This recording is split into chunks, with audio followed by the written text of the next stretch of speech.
کسی سرسبز گاؤں کے کنارے ایک صاف شفاف دریا بہتا تھا، جہاں حسن نام کا ایک غریب مگر نہایت محنتی اور ایماندار لڑکا اپنے بوڑھے والدین کے ساتھ رہتا تھا۔ حسن روزانہ دریا میں مچھلیاں پکڑ کر بازار میں بیچتا اور حلال رزق سے گھر کا خرچ چلاتا تھا۔ ایک دن جب وہ جال ڈال رہا تھا تو اس کے جال میں ایک عجیب و غریب چمکتی ہوئی سنہری مچھلی آ گئی، جو عام مچھلیوں جیسی نہ تھی۔ مچھلی نے حسن سے بات کی اور کہا کہ اگر وہ اسے آزاد کر دے تو وہ اسے روز سونا دیا کرے گی۔ حسن کچھ لمحے سوچ میں پڑ گیا، مگر اس کے دل میں لالچ نہ آیا اور اس نے اللہ پر بھروسہ کرتے ہوئے کہا کہ وہ محنت کی کمائی پر خوش ہے اور کسی جادوئی سونے کی ضرورت نہیں۔ یہ کہہ کر اس نے مچھلی کو دریا میں واپس چھوڑ دیا۔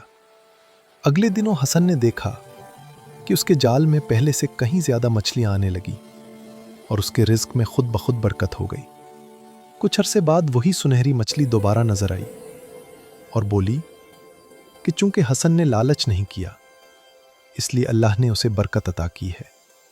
وقت گزرنے کے ساتھ حسن ایمانداری، صبر اور شکر کی بدولت خوشحال ہو گیا، مگر اس کا دل ہمیشہ عاجزی اور سادگی سے بھرا رہا۔ یوں یہ کہانی ہمیں سکھاتی ہے کہ لالچ انسان کو نقصان پہنچاتا ہے، جبکہ قناعت اور محنت اللہ کی خاص رحمت کا سبب بنتی ہے۔